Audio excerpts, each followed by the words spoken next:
Hello and welcome to this edition of the Equipping the Saints radio talk show. This is your host, Apostle Marcus Beckton, and we're certainly pleased and honored to have you tune in with us on today's broadcast. Most of you are already aware of that the month of April was the National Autism Awareness Month, and we had the privilege and the pleasure of interviewing during that month three ladies rather, that two of the ladies' children had autism. At the end of the month of April, I had the distinct pleasure of receiving an email of our guest today of a presentation that he was doing in high school on autism. And so I'm very honored today to have with me, and I'm actually at his school and sitting with us today, Mr. Matthew R. Johnson and his mother, Miss Melissa Johnson, and also sitting with us is his grandmother, Miss Linda Jones. And welcome you guys, first of all, to the Equipping the Saints radio talk show. We appreciate for having you being a part of this show. Matthew is a senior at James Keenan High School. And not only is he a senior, but he's also has autism. And Matthew, as he's preparing to graduate this year, this is his final year, he had, and the information that I had received was a email of a YouTube presentation that he did for his graduation project. And the topic that he dealt with was on autism. And I think that is a wonderful thing. And in a few minutes, you'll be hearing a portion of his presentation. But Matthew, we thank you, first of all, for taking out time to be with us on the show today. My pleasure. Yes, sir. One particular thing, first of all, and Mom can chime in. How long have you known, or how long have you been diagnosed with autism? They diagnosed for 10 years. For 10 years. Yes, sir. All right, and I'm sure that was not an easy road. No, sir. To travel upon. You did a presentation on autism, and real quickly before we listen in on the presentation, what was or who was the deciding factor that made you decide that you wanted to do a presentation, your graduation project on autism? To tell the truth, I really couldn't think of what else to do my presentation on. Mm-hmm. It was actually my mom who's just autism, so and if I didn't choose a topic, the school was going to choose it for me, so I went with autism.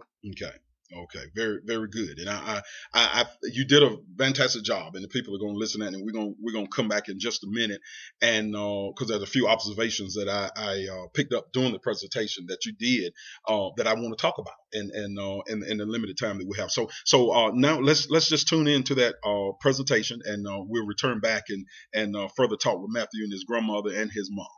My name is Matthew R. Johnson from James Keenan High School. I'm a senior. This is my graduation project. It's about autism in hopes to teach you how to a little more about autism. Autism is a developmental disorder or disability which affects one's social and communication skills. Used to, autism would affect 1 out of 100 and so children, but now autism affects 1 out of 88 children every year. Autism is diagnosed more than cancer, AIDS, and diabetes. Here are some of the symptoms of autism. Which are lack of eye contact, repetition of movement. They do not like to have physical contact, which is like being physical touch, like that or Anyways, they have a speech impairment. And they have the need to self-stimulate themselves, such as flapping, humming, so on and so forth.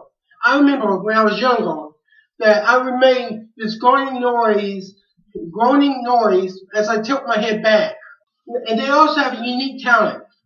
I always showed y'all my unique talent due to the power of the computers and problems and stuff.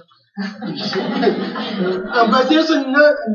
some autistic people can do things very well, while they can't do other things not so well. That they have TV, body language and stuff. They display the indifference. They don't interact with people, which I'll explain in the next slide. They only enjoy things if an adult insists on, and they like to handle things or spin them. Now, if you remember at the beginning of my presentation, and I said that I also have that I'm a high functioning autistic. These are my traits. Autism affects everyone differently, as each of one y'all, you guys have your own individual personalities and traits that no one else has. The same goes for autism. These are my traits. I have apathy, which means I show a lack of emotion. I get easily frustrated. I have little socialization skills, but I do have good social skills. Now, let me explain before I continue. I don't go out and interact with people directly, but if they come to me, I have good social skills such as manners, and I know how to use them to interact with if they interact with me. But I don't go directly out to interact with people. And I have to have a routine now, or else I'll get easily frustrated. But let me give you an example. When I was younger, which I still do this is nowadays, I would stay up all night and sleep all day. And when I wake up, which would be around 2 o'clock p.m., I would be thinking that I need breakfast like cereal, not thinking that it's lunchtime. Because that's how I was used, that's how my routine went. Now, if something like that change, I get easily frustrated. Some of the challenges that I faced was being bullied. Some teachers that I have, I'm not saying anything bad about you, so please don't think that. Being dismissive and outbursts in class. Now, I'm sure for you who are a lot about bullying, so I won't be really touching up on that. But the other 2 points in the slide, I will explain. Teachers being dismissive. Well, you know, in my personal experience with some of the teachers that I had, some of the teachers that I had personally were really dismissive. Like when I raise my hand to try and get some help, or when I try to report someone being bullying me, and they were just brushed it off. Now, let me tell you a little story before I continue. When I was in 4th grade, I was in the playground, and 5 kids jumped me and shoved sand down my throat. I went to the school principal and the teachers and pointed them out, but they did not do anything about it, saying that we were just playing and roughhousing and all that. Now, outbursts in class due to frustration. Now, this mean causes of frustration that would cause an autistic kid to have an outburst like frustration, bullying, due to bullying and teachers being dismissive teachers. And also, if you remember the video that I showed you about the sensory overload, that's also another reason they were having outbursts. Now, this is my favorite slide in this whole PowerPoint, and I really love it, so I hope y'all do too. This is Autism Awareness. Autism Awareness Month is in April, such as in what today is? The 1st of April. The chosen color for autism is light blue, or for you state fans, North Carolina blue.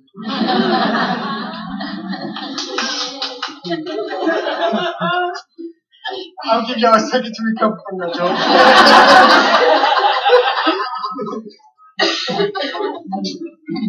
The symbol of autism is a puzzle piece. If you follow the arrow, you see the example of both. Why is it the puzzle piece? Because, good question.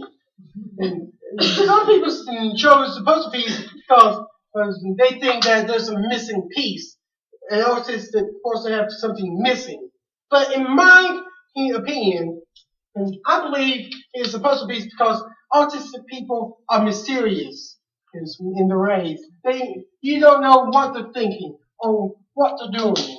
Now, this is the last slide before I show the unique talent of the student here. Usually, I keep on forgetting his name. But this is a list of some of the things that helped me throughout school life. Music and headphones. If some of you noticed before we started, I was walking back and forth with my music and headphones, with my headphones and my phone, listening to music. That is due to because it helps me to block out the sounds. So I won't have an outburst, or because going back to the sensory overload, autistic people have a hard time blocking out sound. And I'm not saying anything or blaming y'all. I'm just, y'all are talking, but I'm not trying to be rude. But the gather of voices, it was a little too much for me. So I had to get my music and headphones out to block it out. Now, and another example of how music and headphones can be helpful, and this is more prominent in high schools than elementary school, is when you're traveling the hallways to get from class to class. Because you and I both know that high school students would stop in the hallway and talk to their friends. With music and headphones, it helps me to block out the sounds, so I won't get frustrated and I won't freak out, so to speak. Now, video games, computer games. Computer games help to escape reality, so to speak. Video games help to ease off the stress or the frustration that I had, in my opinion, and of today, or being bullied, or so on and so forth. A good website for educational games would be iknowthat.com. iknowthat.com has math, reading, science, so on and so forth of games that children can play. The difficulties ranging from pre-K to 6th grade. Now, being in a classroom setting versus being in an online class. And I'm not for sure if y'all allow elementary students to have an online class, but let's just say that you do. Being in a classroom setting, in my opinion, I'm more hands-on. I can get help from teachers or other students if I need to, instead of being in an online class where you're expected to do all the work yourself and get no help. Having extra time on assignments and to decrease frustration and stress. And they get frustrated because they can't finish it on time. Now, having extra time will help that. But what will also help, which is not on the slide, put them in a separate setting for tests. Because it will help cut off from the distractions and the interruptions while they're taking a test. That coupled with extra time on the assignments, that will relieve most of the stress and tension of that child during the testing assignments. Thank you for having me here, and thank you, Miss Karen, who's my mentor on this. All right, Matthew. First of all, let me just say that you did a fantastic job on your presentation, and a very good job. And there are several observations that I actually made in listening to your presentation, and I just kind of jotted down a couple of things that we want to talk about. And first of all, as I stated before we started, you have a wonderful sense of humor. I noticed that you kept them laughing off and on during your presentation. Now, do you feel that that is important to be able to laugh when you're faced with life issues? I believe Mhm. if everyone needs a good laugh. Mhm. If some of my poems, Mhm. I believe I stated in some of my poems that and it's important to have a smile or something. But then again, it's probably dark. um, but having a good sense of humor, Mhm. well, it's just a part of who I am. Mhm. Very, very good, and it comes natural. We were listening to it, but seeing you on the video on YouTube, it comes natural. You know, whenever you was making them laugh. I noticed one of the things that you made a statement was that people with autism, when things pretty much well don't go their way, they have a tendency that they get aggravated real quickly. Now, what the listening audience did not hear and did not, of course, didn't see, but did not hear was the portion of the video whenever you first started that you was having some technical difficulties and the projecting and all that stuff was not working right.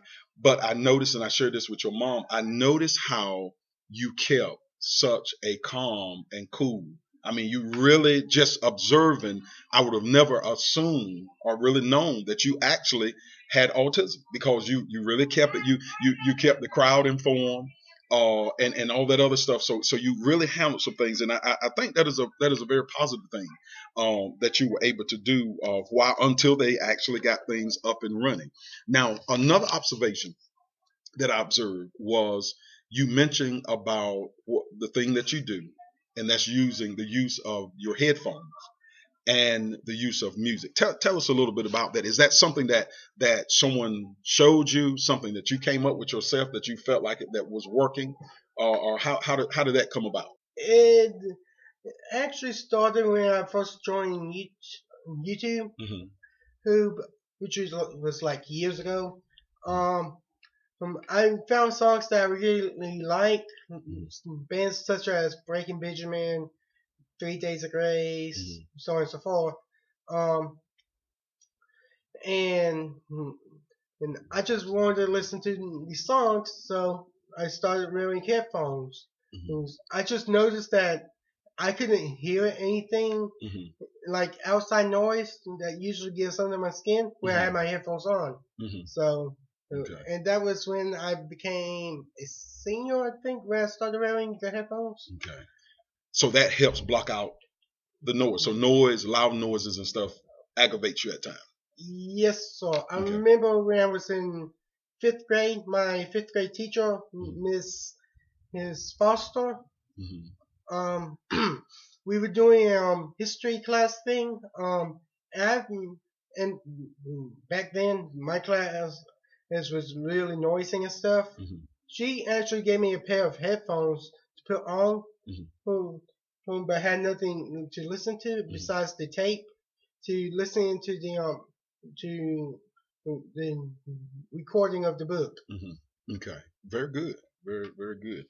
The last thing that I want to address from your presentation was you mentioned about when you were in the third grade, and how you were bullied by some kids, and how that they stuffed sand down your throat. Um, Over the years, has that been a not necessarily a normal occurrence, but how did you handle that when other kids are not so nice and they approach you like that, and how the teachers sometimes brush it off as you said that they was just saying that y'all were just playing around, horse playing around. How do you handle that? I get very defensive. Mm-hmm. I've tried to ignore it couldn't do that. Mm-hmm.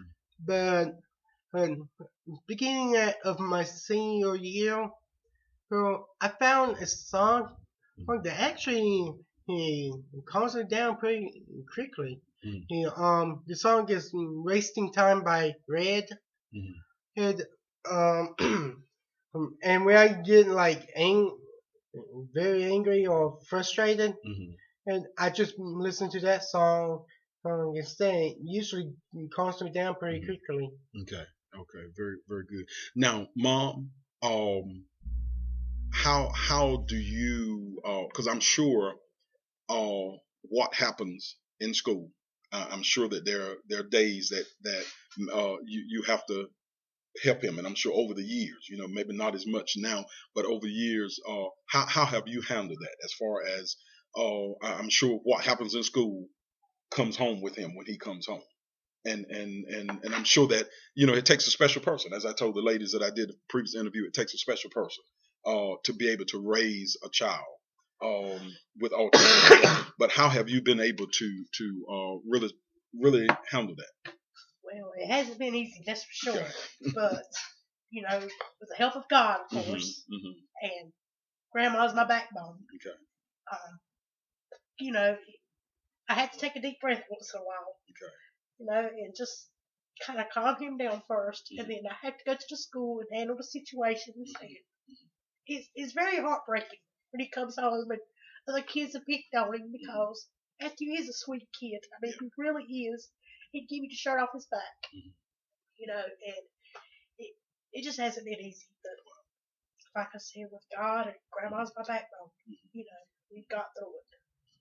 Now, Grandma, and I know our time is wrapping up, but Grandmother has shared a little bit of the somewhat of the horror stories that he has experienced and over the years, and I know it angers you sometimes, and I'm sure both of you, because he didn't ask for it, and I know it's anger, and I know it's a big pill to swallow. But I often say, and I was going to say this later in the show, but I often tell, with me being a pastor, I often tell our church, we can have problems, but our problems don't have to have us.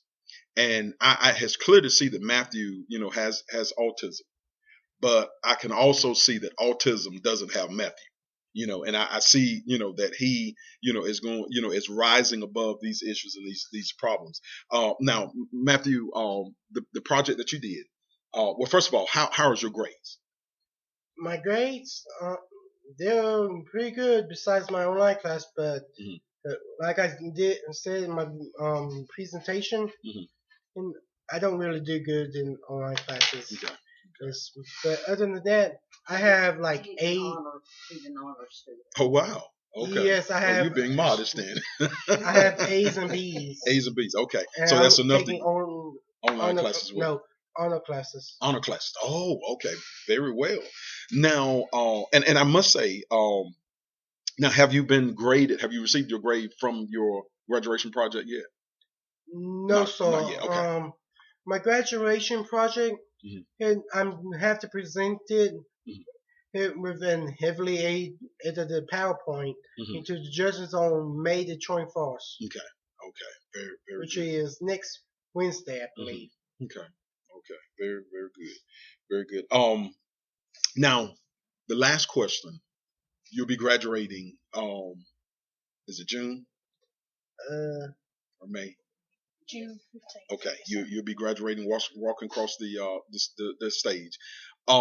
After graduation, what are your plans? I'm planning to go to Rain Community College to become a video game designer.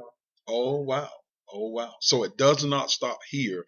Life moves on, and that's why I said a few moments ago that even though you may have it, it don't have you. And that is a good thing, and I applaud you on that. That you just don't, okay, I'm out of high school and that's it. But you're moving, you're gonna persevere, and it sounds like you're gonna be doing what you probably enjoy doing, and that's because you look like you probably enjoy messing with games and electronic devices and things of that nature. Yes, sir. It's real good. I just kind of jotted in my notes that you are defying the odds, and you're moving forward. And statistically, you gave some statistics on children with autism, and people with autism and how it affects and the ratio of how it affects.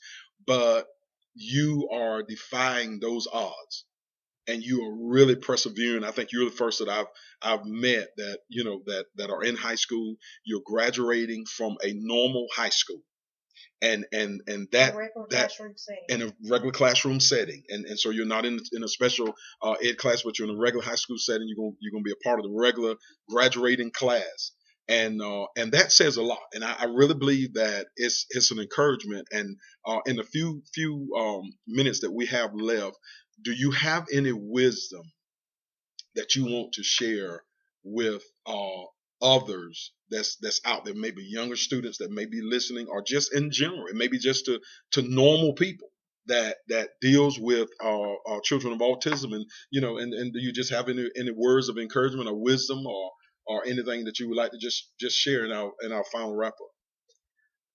Just basically don't give up. Okay. Very, very good. Don't give up. That's very good. Mom, do you have any words to parents that have children with autism? Kind of like Matthew said, don't give up on your child. And if you go to a doctor and they don't think the child's got autism, but you feel like they do, please go with your gut instinct. Okay. Just go with your gut instinct and keep encouraging the child that you can do it. Don't, like you said earlier, don't let autism have the child. Just encourage that child that they can do, greater things. That life, there is life beyond autism. That's true. And I'm glad you said it. Grandma, do you have any? There are two things that I like to say. One of them about him being in a normal classroom. I do have to say that when he started kindergarten, before they even met him, they wanted to put him in a special ed class before he was even diagnosed with autism. They wanted to put him in a special ed class because he had a speech impediment. Well, we went out there. Grandma, of course, went with them.